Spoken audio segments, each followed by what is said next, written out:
नमस्कार, Dhirendra पुंडी news point में आप सभी का स्वागत है और पहले हम कर लेते हैं प्रिय बंधु सुधोशील घोष जी का स्वागत क्योंकि सबसे ज़्यादा सही अगर कहीं हमने देखा सीट वाइज़ तो हमने प्रिय बंधु को देखा। मैंने भी कवर किया, बहुत सारे लोग दर्शक कहते हैं मैंने बहुत अच्छा कवर किया।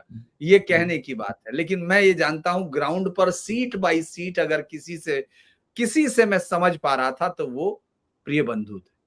और ये एक बहुत बड़ा कामयाबी थैंक यू होती है sir, thank you. Sushil ji कि आप 294 सीटों को ऐसे देख रहे थे जैसे आदमी कांच की गोलियों को देखता है। ये बहुत बड़ी बात होती है किसी रिपोर्टर के लिए। तो पहले तो बहुत-बहुत बधाई और thank you sir, thank you. दूसरा दूसरा आप उत्तर प्रदेश आ रहे हैं, दर्शकों को मैं बता दूँ आने का मतलब ये नहीं कि वो उसको भी देखेंगे तो मेरे लिए तो बहुत बड़ी बात होगी क्योंकि मैं तो वहाँ हूँ ही, सड़कों पे हूँ, तो इसीलिए वो भी है। लेकिन सुशील जी गजब का काम हुआ। लोग पहले मुख्यमंत्री हुआ करते थे, 100 दिन में अपना जी दिया करते थे, 100 दिन का सरकार का लेखा-जोखा।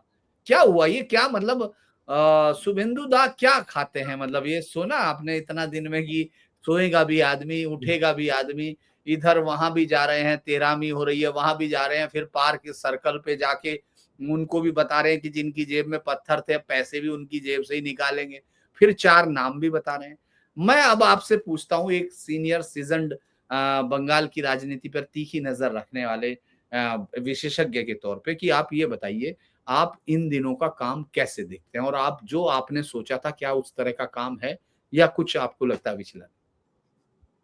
सर पहले तो बहुत-बहुत धन्यवाद आपको जैसे हम लोग यहाँ पर बंगाल में काम कर रहे थे, तो बंगाल का जनता हम लोगों को थोड़ा बहुत जानते थे लेकिन जैसे आप है, संजय दीक्षित सर है, अभिषेक भाई है, सब लोग जैसे हम लोगों को ऑल इंडिया लेवल में दिखाया, तो उसके लिए बंगाल का जो वॉइस है वो पूरा भारत में पहुँचा।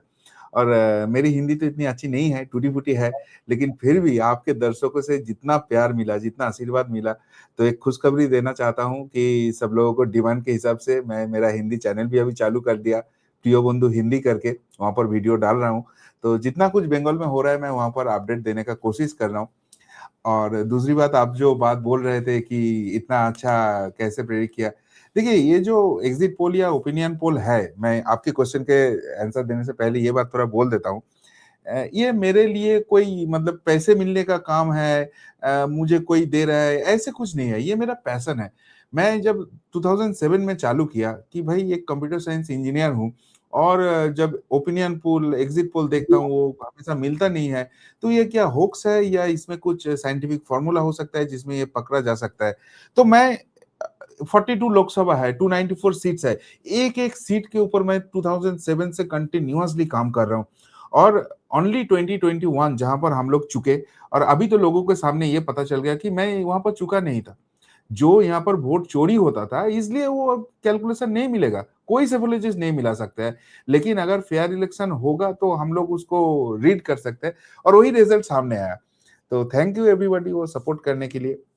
और अभी जो आप बात बोल रहे हैं शुभेंदु अधिकारी से, आपको शायद 2 चीज़ मालूम नहीं है।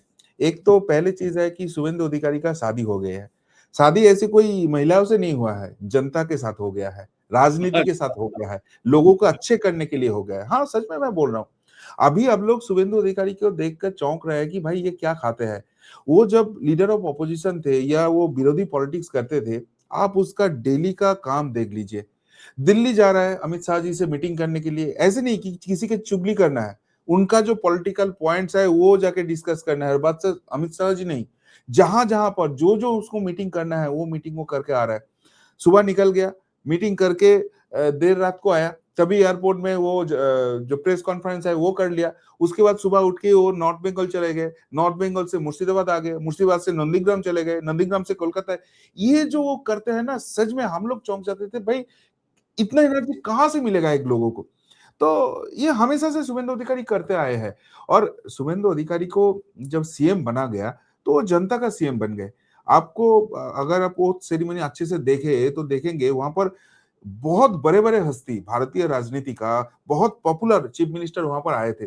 तो जो जनता बंगाल का जनता वहाँ पर पहुँचे, सब लोग उसको हो करके मतलब स्वागत कर रहे थे। तो जब हिमंत बिस्वा शर्मा मामा वो जब स्टेज में आए तो बहुत हो हुआ, वो बहुत हाई था। उसके बाद जब जोगी बाबा आए, बुलडोजर बाबा आए, तो तब और भी ज्यादा हुआ, हेमंत बिस्वा शर्मा से भी ज्यादा।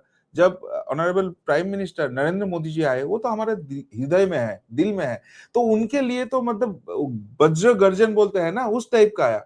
लेकिन जब ऑनरेबल गवर्नर साहब बोला आमी मतलब मैं, और उसके बाद शुभेंदु अधिकारी बोला कि आमी शुभेंदु अधिकारी, वो जो हो करके आवाज आया, वो जो वाइब्रेशन क्रिएट हुआ पूरा ब्रिगेड परेड ग्राउंड में, तब पता चला कि कितना लोकप्रिय है। तो कोई अगर इतना लोकप्रिय है तो उसके मतलब उसके ऊपर बहुत प्रेशर है जनता के। सब लोग चाहता है कि उनका काम सबसे पहले करे। ये जो 10 दिन का आप काम बोल रहे हो, सब लोग देखे चौंक रहा है कि भाई इतना काम एक चीफ मिनिस्टर कैसे कर सकता है, जहां पर उसका पूरा मंत्रिसभा गठित नहीं हुआ है। इतने सारे उसको क्लीन अप भी कर पड़ रहा है, उसको जो भी ममता बनर्जी ने एड चालू किया था उसको कंटिन्यू करना पड़ रहा है, बहुत सारे सेगमेंट है। लेकिन आज डीए जो वेस्ट बंगाल गवर्नमेंट एम्प्लॉइज है, जो ममता बनर्जी इतने दिन से नहीं दिया है, वो डिसीजन आज लेना था, आज वो ले नहीं पाया। उसके लिए लोग बोल रहे हैं कि क्यों नहीं ये डिसीजन हुआ, शायद हमको डीए नहीं मिलेगा। मतलब नहीं मिलते सब लोग अभी ये सिचुएशन में आ गया है। तो शुभेंदु अधिकारी को इस प्रेशर में ही काम करना पड़ेगा, और he is the only person जो इस प्रेशर में काम कर सकता है। जहां पर वो एक साइड में सिस्टम क्लीन अप करेगा, जहां पर एक साइड में जो भी ये भाता है सामान्य है वो भी कंटिन्यू करेगा, जहां पर वो डेवलपमेंट का काम करेगा, जहां पर केंद्र के साथ राज्यों का जो समन्वय होता है वो भी कंटिन्यू करेंगे। इसलिए आप देखो 3 रेल प्रोजेक्ट चालू हो गया, चिंगड़ी घाटा मेट्रो प्रकल्प जो इतने दिन बंद था वो कंप्लीट कर दिया, 24 घंटे के अंदर ऑलमोस्ट पूरा खत्म कर दिया। 7 जो सड़क थे उसको नेशनल हाईवे में कन्वर्ट कर दिया, सेंट्रल को दे दिया डेवलपमेंट हो। तो सारे सेगमेंट में उनको काम करना है, यहाँ पर इंडस्ट्री लाना है, यहाँ पर गवर्नमेंट जॉब लगाना है। तो शुभेंदु अधिकारी को इस स्पीड से ही काम करना पड़ेगा, और इससे भी ज्यादा स्पीड में वो काम करेंगे जब उसका पूरा मंत्रिसभा आ जाएंगे। आप देख लेंगे जो पिछला 15 साल और उसके पहले जो पिछला 34 साल जिसमें लेफ्ट था, इसमें जो बंगाल पीछे आ गया, अभी ये 5 साल में बंगाल को उस स्पीड में पूरे भारत के साथ जुड़ने का उसका चैलेंज है, और वो एक्सेप्ट कर लिया है, वो करेंगे। अरे बहुत ही बढ़िया। आपने जब कहा कि उसकी शादी हो गई तो मैं ही चौंक गया, मुझे लगा अरे ये कैसे हो गया, मैं तो इतने दिन लेकिन ये तो बड़ा आपने एकदम थ्रिलर जो है, हम लोग सुनते सिडनी सेल्डन और सबको आपने चौंका दिया।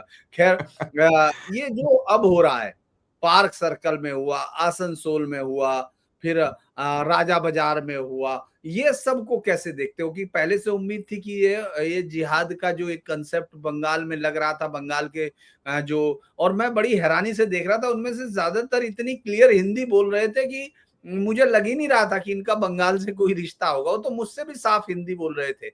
वो सब लोग कौन है, और इस तरह का आपने उम्मीद की थी क्या ये जो हो रहा है? और इसका इलाज जैसे उन्होंने कहा जेब से वसूल लूंगा, तो ये होगा? हम्म। हाँ देखिए, ये जो आप हिंदी बोल रहे हैं ना, आप वहां पर जाओ तो आपको अच्छे से अच्छे उर्दू मिल जाएगा, हिंदी तो दूर की बात है। ये लोग वही है। और सबसे बड़ी बात है, ये जो फिरहाद हाकिम ममता बनर्जी के बहुत क्लोज माने जाते थे, मिनिस्टर थे, अभी भी कोलकाता का मेयर है, वो सीधे बात बोलते हैं कि जो दूसरे धर्म में जन्म लिया है वो अभागा है, मतलब वो उसका बैड लक है। मैं खुले आम दावते इस्लाम देता हूं। मैं ये सपना देखता हूं कि एक दिन पश्चिम बंगाल के आधे से ज्यादा जनता उर्दू में बात करेंगे। जिस दिन माइनॉरिटी जो मुस्लिम है वो 50% के ऊपर हो जाएगा, उस दिन हम इंसाफ दे पाएंगे, ऐसे खुलेआम बोलते थे। उनका जो मिनिस्टर है सिद्दीकुल्ला चौधरी थे, सॉरी अभी है बोल रहा हूँ, थे सिद्दीकुल्ला चौधरी, खुलेआम बोलते हैं कि ये जो मुस्लिम का गैदरिंग मैं क्या हूँ वाकफ के प्रोटेस्ट के लिए, ममता बनर्जी से फोन पे बात किया है, बहुत खुशी है।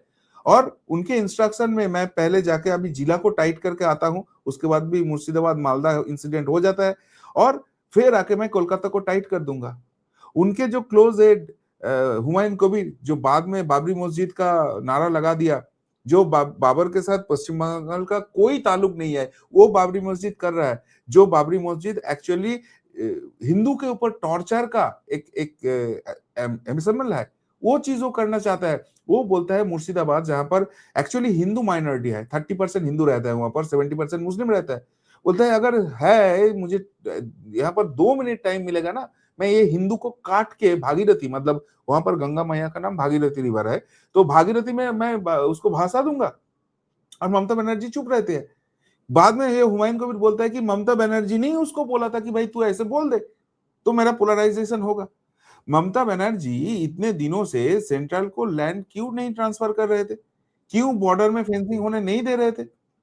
जब बांग्लादेश से आवाज आते हैं कि ममता बनर्जी आप पश्चिम बंगाल को भारत से अलग कर लो और फिर हम लोग आपके साथ जुड़ जाते हैं, बांग्लादेश बनाएंगे, वहां का प्राइम मिनिस्टर आप बनोगे, ममता बनर्जी क्यों चुप रहते हैं? ममता बनर्जी जब हार जाती है तब बांग्लादेश से उसके लिए नारा आता है कि आप हार गए तो क्या हुआ, आप दिल्ली चले जाओ, मोदी के अगेंस्ट लड़ो, 17 करोड़ जो बांग्लादेशी मुस्लिम है वो आपके साथ है। और उसके बाद ही ममता बनर्जी का स्टेटमेंट देखिए, मैं अभी फ्री वर्ड हूं, मैं दिल्ली जाऊंगा और वहां पर जाके लड़ूंगा। तो ये कोई अहम बात नहीं है, इसमें सारे के सारे कनेक्शन है। तो अभी इतने दिन क्या होता था, ममता बनर्जी इन लोगों को बोलते थे दूधेल गाय, मतलब जो गाय दूध देते हैं उनका लात खाना भी मेरे लिए कुछ बुरी बात नहीं है, ममता बनर्जी खुलेआम बोलते थे। जब इन लोगों का प्रोग्राम में रेड रोड में वो जाते थे, वहां पर जाके खुलेआम बोलते थे कि भाई जो हिंदू धर्म है वो गंदा धर्म है। जब असेंबली में खड़े होते थे वहां पर जाके हमारा जो महाकुंभ हुआ उसको मृत्यु कुंभ हुआ, ऐसे बात उन्होंने बोला ऑन रिकॉर्ड। अब बंगाली में बोलता है तो लोगों को समझ में नहीं आता। तो ये मुस्लिम लोग अभी भी, ये जो 2026 का इलेक्शन है, तो ममता गवर्नमेंट के अगेंस्ट कितना बड़ा एंटी इनकम्बेंसी थे पूरे देश को मालूम पड़ जाए, पूरा पूरा विश्व को मालूम पड़ गया। लेकिन अभी भी ये 2026 का इलेक्शन का कोई भी बूथ उठा लो जहां पर मुस्लिम ज्यादा है, वहां पर देखो भाजपा को 5 वोट, 6 वोट, 10 वोट मिला है और टीएमसी को 700, 800, 900 वोट मिला है। तो ये मुस्लिम लोग ममता बनर्जी के साथ अभी भी खड़े हैं, इतने कुछ पाप करने के बाद भी। अब चलो भाजपा को आप वोट नहीं दोगे, लेकिन आपके लिए ऑप्शन था वहां पर आईएसएफ, आपके लिए ऑप्शन था लेफ्ट फ्रंट, आपके लिए ऑप्शन था कांग्रेस, उसको क्यों नहीं आप वोट नहीं दिया? उसको क्यों आप हराया? मुस्लिम लोग को भी तो ये समझना चाहिए, क्योंकि ये मुस्लिम लोग को ममता बनर्जी ने समझाया था दो चीज। एक तो अगर आप हमको पावर में रखोगे तो आप कानून के ऊपर हो, आपका जो मर्जी है आप वो करो, आप हिंदू के ऊपर अत्याचार करो, मार दो, मैं कुछ नहीं करने दूंगा, आपको कुछ नहीं होने वाला है। और अगर गलती से यहाँ पर भाजपा आ जाएंगे तो आपको यहाँ से बांग्लादेश भगाया जाएगा। अब देखो ये सेकंड वाला बात तो सही है, जो बांग्लादेश से आए हैं, जो रोहिंगा है, उनको तो भारत में नहीं रहने का है, उसको तो डिपोर्ट करना ही पड़ेगा। तो ये जो लोग थे ना, ये लोग इतने दिन 15 साल से ममता बनर्जी ने जो अपीजमेंट का पॉलिटिक्स किया है उसके ये बात है। और यहाँ से राज्य से ममता बनर्जी चली गई, लेकिन अभी भी म्यूनिसिपैलिटी और पंचायत में है तृणमूल कांग्रेस, जो अगले 6 से 9 महीने के अंदर वहां पर इलेक्शन होने वाला है, वो सारे फ्रीज हो गया है। क्योंकि ये लोग इतना जनता के ऊपर अत्याचार किया है, ये लोग अगर ऑफिस में जाता है तो जनता इसको पीट रहा है, तो इसलिए ये लोग डर के मारे ऑफिस नहीं जा रहा है, तो ये पंचायत म्यूनिसिपैलिटी में कुछ काम नहीं हो रहा है, लोगों को परिसेवा नहीं मिल रहा है, तो वो इलेक्शन होने वाला है। तो इसलिए इतने दिन जो चोरी छुपे चलते थे ना, चोली के पीछे चलते थे, वो सामने आ गया। ममता बनर्जी, सीपीएम, कांग्रेस, सब लोग एकजुट हो गया है और ये लोग जाके ये जिहादी को सामने आके कुछ करेक्ट करने का कोशिश कर रहा था। इसलिए आसनसोल में थाने जले, वहां पर पुलिस की जो गाड़ी है वो जला दिया। ये जो पार्क सर्कस आप बोल रहे हो, ये 7 पॉइंटर्स है, मतलब 7 रोड आके वहां पर मिल रहा है, मतलब कितना वो इंपॉर्टेंट एरिया आप समझ लो। तो वहां पर ये लोग जब धरना लगाया, क्यों धरना लगाया? क्योंकि तिल ज्वाला बोल के उसके बाजू में एक एरिया है जहां पर अग्निकांड हो जाता है शुभेंदु अधिकारी ओथ लेने के बाद ही। तो वहां पर जब इन्वेस्टिगेशन हुआ, पता चला कि वो इलीगल कंस्ट्रक्शन है और इसलिए वहां पर जितना भी इलीगल कंस्ट्रक्शन है उसको तोड़ना चाहिए। तो जब भी वहां पर बुलडोजर गया तो इमीडिएटली सीपीएम ने, अब तो तृणमूल को बाहर निकलने का हिम्मत नहीं है, लेकिन सीपीएम है, तो सीपीएम इमीडिएट चले गए कोलकाता हाई कोर्ट में। और अब देखो, कोई अगर आप केस करते हो तो पहले दिन में, पहले हियरिंग में तो उसका फैसला नहीं होता है, 3-4 दिन, 3-4 हियरिंग आपको लगेगा। तो ऑनरेबल कोर्ट ने क्या किया, बोला कि चलो स्टे लगा दिया। जब भी वो स्टे लगा दिया, जब तक हियरिंग कंप्लीट नहीं होता, वर्डिक्ट नहीं आते, तो ये सीपीएम वालों जाके उन लोगों को बोलता है कि चलो तुम्हारे लिए ये जो शुभेंदु अधिकारी कर रहे थे, तुम्हारा अभी घर तोड़ेगा, तुम्हारा मस्जिद तोड़ देगा, इनको गुस्सा दिला दिया और ये लोग आके यहाँ पर प्रोटेस्ट करना चालू कर दिया। तभी भी प्रशासन, पुलिस वहां पर गए और बहुत शांति से, प्यार से बात किया कि देखो, आप लोग धरना प्रदर्शन कर सकते हो, लेकिन इसके लिए आपको पुलिस का परमिशन लेना पड़ेगा, आपको एक ऐसे पॉइंट में जाना पड़ेगा जहां पर लोगों को डिस्टर्ब नहीं है, आप वो लोग करो, हम लोग पूरा सपोर्ट करेंगे आपको। लेकिन इतने दिन का अभ्यास गया नहीं, ये लोग पत्थरबाजी चालू कर दिया। और जब भी पत्थरबाजी चालू कर दिया, इतने दिन क्या होता था, जब भी ऐसे मुस्लिम का प्रोटेस्ट होता था तो पुलिस वहां पर डर के मारे जाते नहीं थे, वो जाते थे उसको प्रोटेक्ट करने के लिए। और जब भी थोड़ा इधर उधर होता था, पुलिस का गाड़ी जलते थे, उन लोगों के ऊपर बॉम्बिंग होता था और पुलिस को कुछ करने का वहां पर कुछ भी ऑर्डर नहीं था। वो लोग अपने जान बचाने के लिए बाजू वाले दुकान में घुस जाते थे, लोगों के घर में घुस के खुद को बचाते थे, टेबल के अंदर छुप जाते थे। तो अभी इन लोगों को फ्री हैंड दे दिया मुख्यमंत्री जी ने, और जब भी दिया ये लोग दिखा दिया कि इतना बड़ा मॉब जो इतना वैंडलाइज करने का जगह में है, उसको 5 मिनट में ठंड कर सकते हैं। तो वही सिनेरियो हो रहा था, यही प्रशासन, यही नॉर्मल सिनेरियो है, लेकिन बंगाल का जनता ये भूल गए है, और शुभेंदु अधिकारी एज ए कैप्टन पूरे स्टेट के ये हैंडल कर रहा है। तो इसलिए मैजिक लग रहा है कि अभी ये सिचुएशन हो गया, और इन लोगों को भी समझ में आ गया ये हमारा आखिरी, मतलब पहली और आखिरी कारनामा है। आगे ऐसे करोगे तो जो जो माननीय मुख्यमंत्री जी ने बोला है वो करेंगे, और जनता मुख्यमंत्री के साथ है, उनके पूरे सपोर्ट में है, ये तो होने वाला है। तो ये बहुत बढ़िया, लेकिन जो 4 नाम लिए और दमयंती और सब चीजों को लाया जा रहा, मतलब मुख्यमंत्री जो काम कर रहे हैं, मुझे ये लग रहा कि वो कोई कॉस्मेटिक काम नहीं। जनरली क्या होता है, बहुत सारी सरकारें इतने बड़े फैसले लेने से बचती हैं, उनको लगता है कि शायद कोई सहानुभूति ना दे दें या वो ये ना हो जाए जो विपक्ष है। लेकिन मुख्यमंत्री सीधे तौर पर कहते हैं अपनी रैली में कि तो नाम बता दूं, 4 नाम बता दूं और मैं चौथा बता देता हूँ, है जब वो बताते हैं चौथा, और वो जमील उसका बेटे का क्या नाम, उसके जावेद खान। जावेद खान के। लेकिन हम्म, जो सब लोगों की निगाह थी अभिषेक पर। एक तो मैं ये हम्म, जानना चाहता हूँ कि क्या अभिषेक के जल्दी जेल जाने की संभावना हो गई है? वो जल्दी जेल जाएगा? दूसरा एक और उसी में जो सवाल का दूसरा हिस्सा है कि ये दोनों बुआ भतीजे जो पूरे बंगाल को ये समझ के बैठ रहे थे कि इनके पिताजी की बपोती इनको मिली है राज में, वो हम्म, निकल के फलता तक नहीं जा रहे हैं। अरे भाई चुनाव है, कल प्रचार खत्म हो जाएगा भाई, आप वहां दिखाइए कि चुनाव हमारे हैं। वो क्या हो रहा है? तो पहले तो जो शुभेंदु ने जो 4 नाम लिए उनको आप कैसे देखते हैं? और सोना हम्म। पप्पू खुद ही चला गया, जिसको ढूंढ रहे थे वो खुद चला गया, ये हो क्या रहा है? और दूसरा कि फलता में ये जा क्यों नहीं रहे, सबको भेज रहे हैं। और आप देखिए कल्याण बनर्जी आपका अपने ही कमरे में बैठा हुआ फार्ट कर रहा है, वो बाहर निकल नहीं रहा, जनता से कह रहा है उतरो। मतलब ये क्या चल रहा है बंगाल में, हो क्या रहा है जी? देखिए ये तो होना ही था। मैं चिल्ला चिल्ला के लोगों को यही बोलता था कि टीएमसी कोई पार्टी नहीं है। मैं शायद आपके शो में भी बोला था कि जब कोई पार्टी पावर में आते हैं, सत्ता में आते हैं, तो वहां पर कुछ दुष्कृति आ जाता है, कुछ गुंडे लोग आ जाते हैं जो उल्टे सीधे काम करते हैं, और फिर पार्टी का काम होता है, गवर्नमेंट का काम होता है उन लोगों को सबक सिखाना और पार्टी को सीधे रखना, तभी आप सत्ता में रह सकते हो। लेकिन टीएमसी ऐसे कुछ नहीं है। वहां पर कुछ गुंडे एक जगह में आ गया और एक पॉलिटिकल पार्टी फॉर्म कर लिया, इसलिए पश्चिम बंगाल में इतने सारे प्रॉब्लम थे।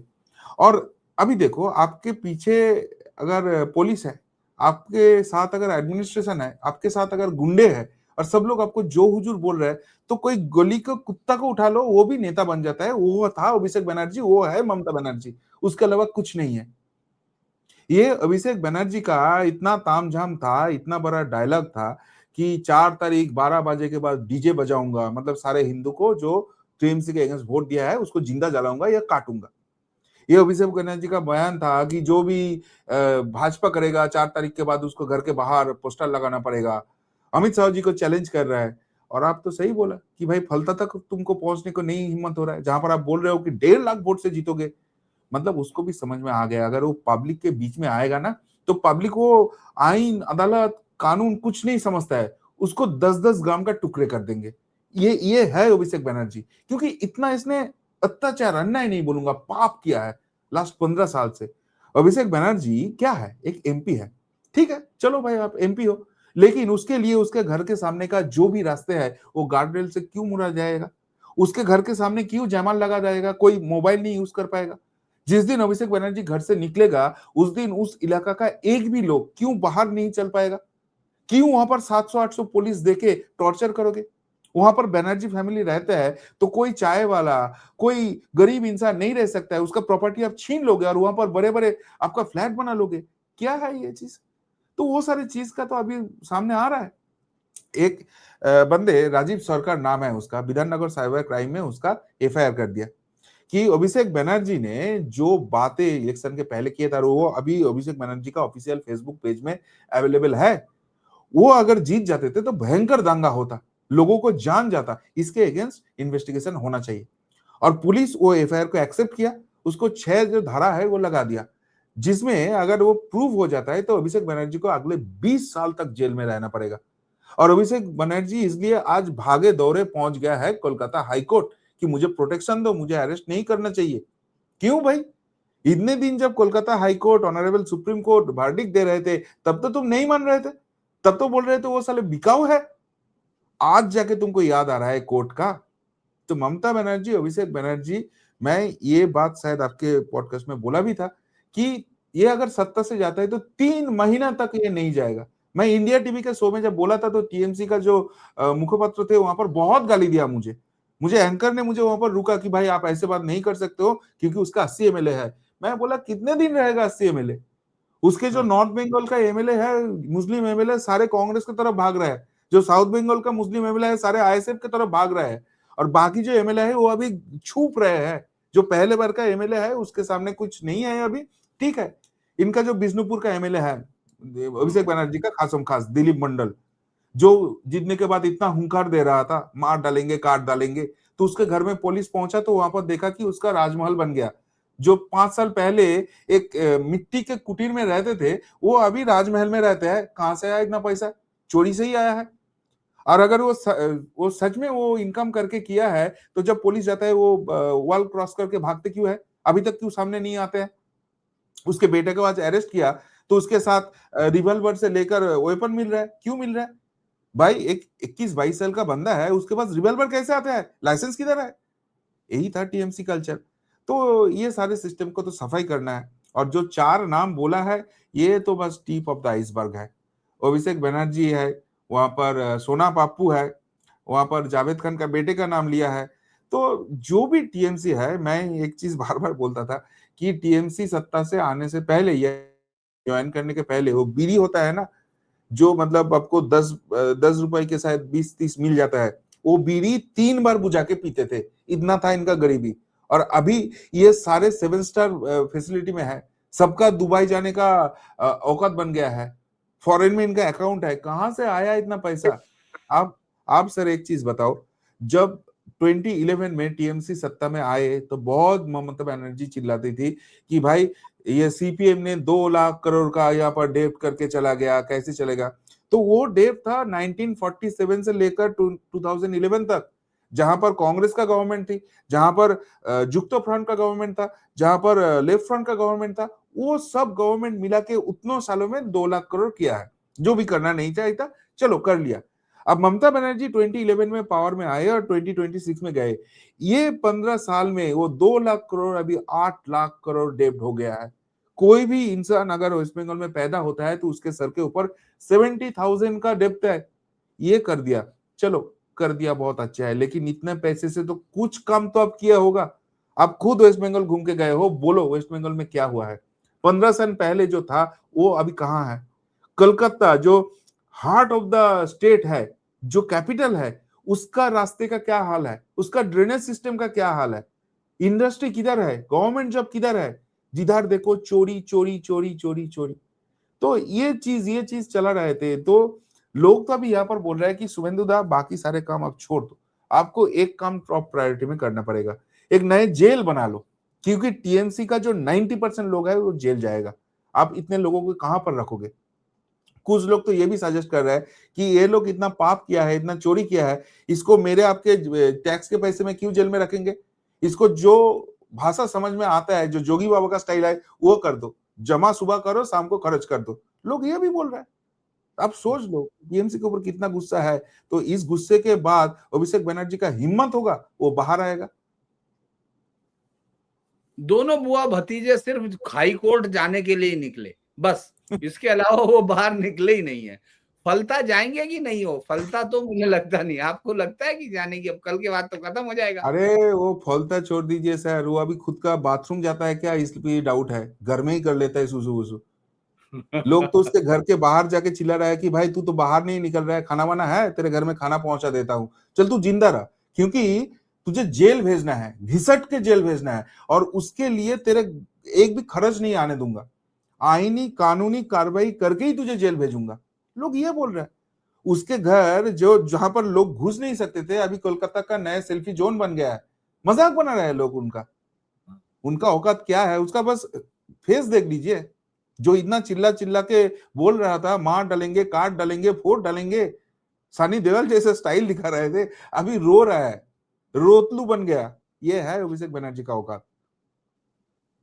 अच्छा, एक वो सवाल और आपसे है कि ये जो भत्ते बंद हुए, खास तौर से जो इमामों का, मुअज्जिन का, फिर गाय को लेकर जिस तरह से हुआ, जबकि खुद ही कहते हैं कि भाई गाय तो काटने के लिए नहीं कहा, उसके बावजूद बंगाल में गाय को लेकर इतना ज़्यादा क्यों दिख रहा है कि मुसलमान बहुत सारे यहाँ दुखी हैं कि साहब देखिए इससे हिंदुओं का नुकसान हो रहा। और ये जो मुअज्जिन का जो हुआ, इसका क्या असर आगे देख रहे हैं आप?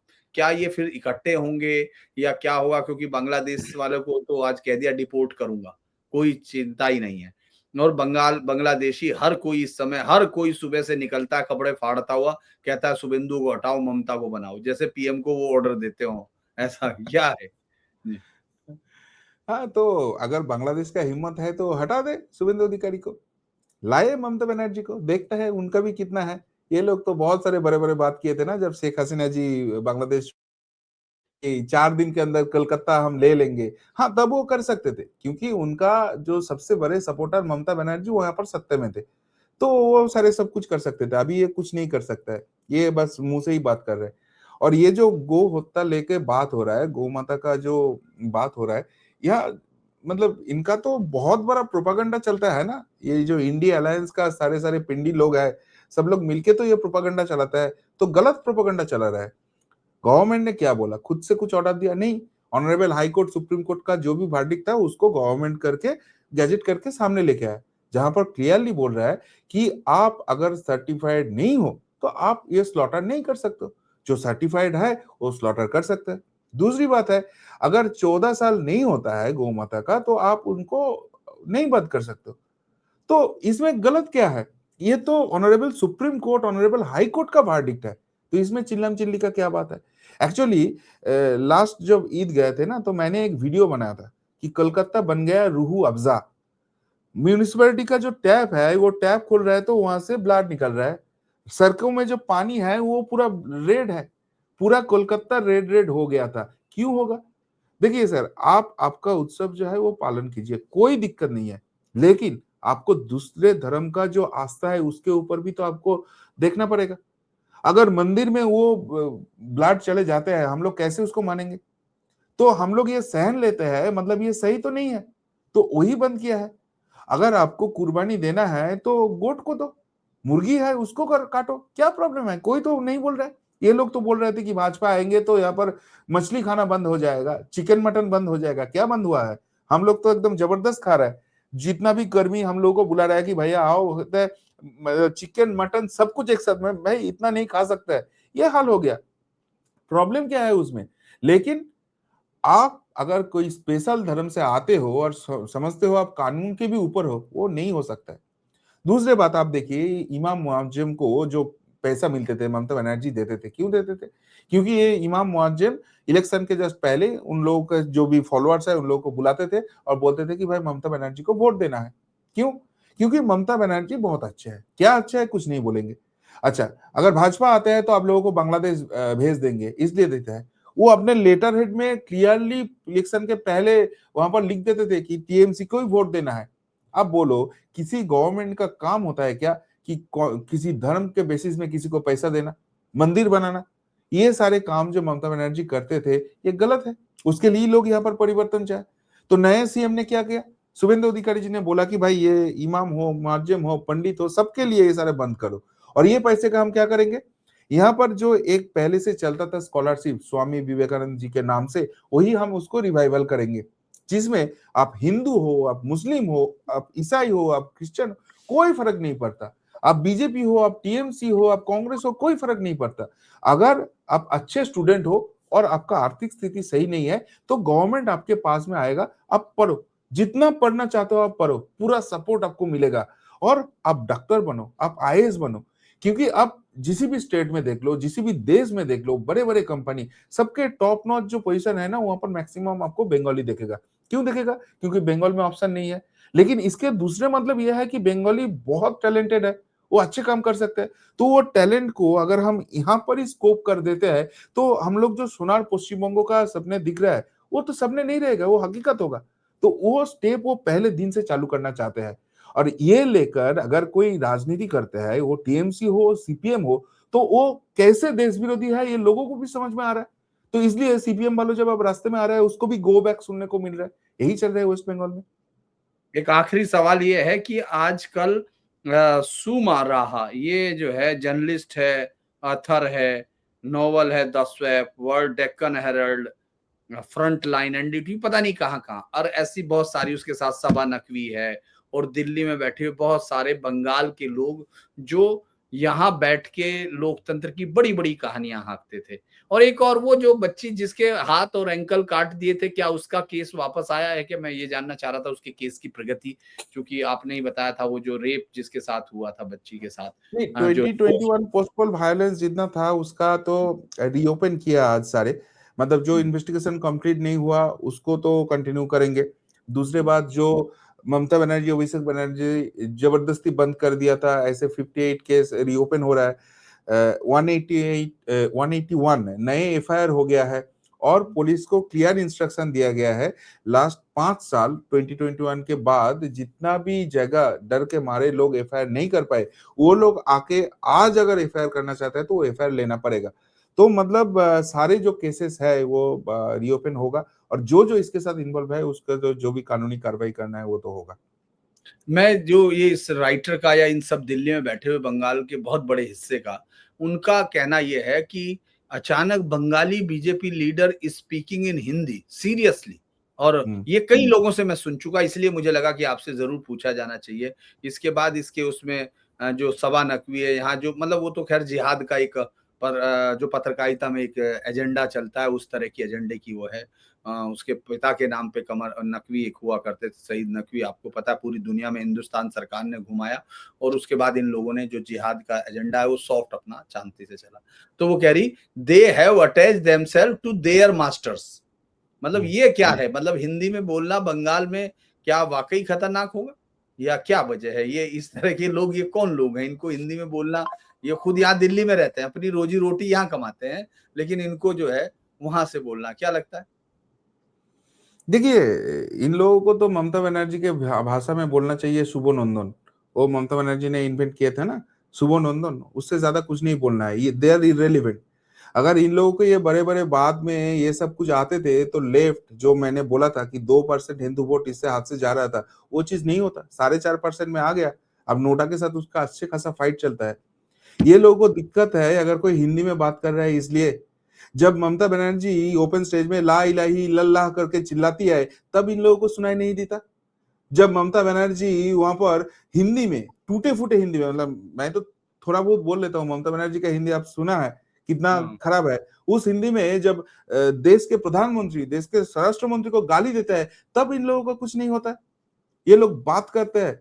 ये लोग अभी बात कर रहे हैं कि क्यों पाक सर्कस में ऐसे हो रहा है, क्यों लाठीचार्ज हुआ है, जब हाँ। उनका ही खुद का लोग हरगोविंद दास, चंदन दास को ये टीएमसी का जिहादी कातिल कर देता है, उसका सर कट देता है, तब ये लोग कहाँ रहते हैं? ये लोग तब जाके टीएमसी को, उस जिहादी को बचाने का कोशिश करते हैं। देखो सर, आप हिंदी में बात करने की बात कर रहे हो।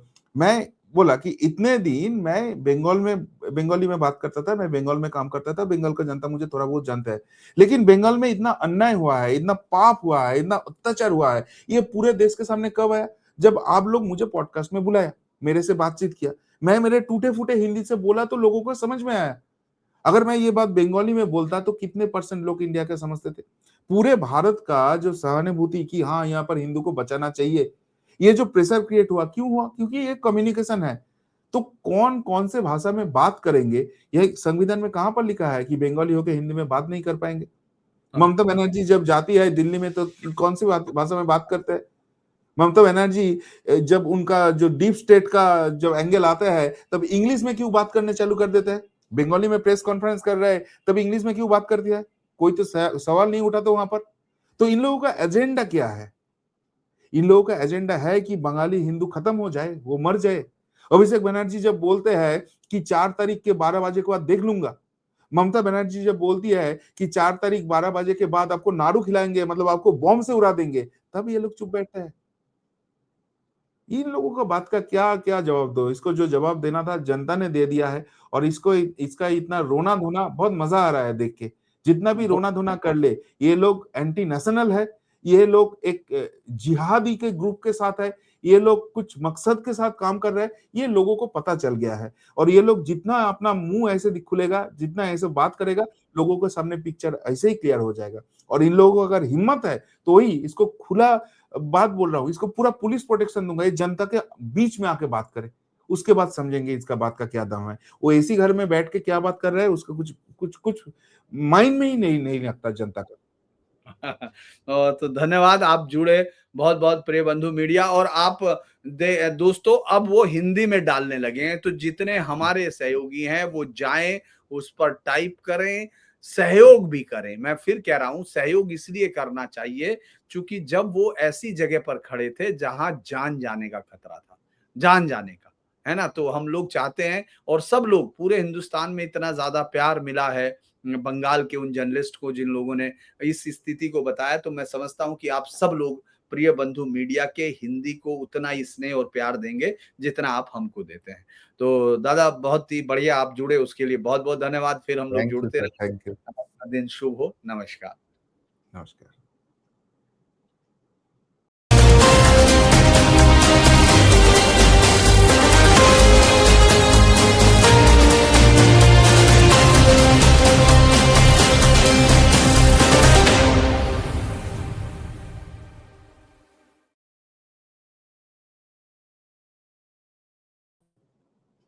ये अभी टाइप करने वाला हूँ। हमारे यहाँ एक बड़े अच्छे शायर हुए, है तो वो लेफ्टिस्ट ये ही, लेकिन आपका कई रिकॉर्डिंग चल रहा है, रिकॉर्डिंग चल रहा है। नहीं, खत्म हो गया रिकॉर्डिंग तो।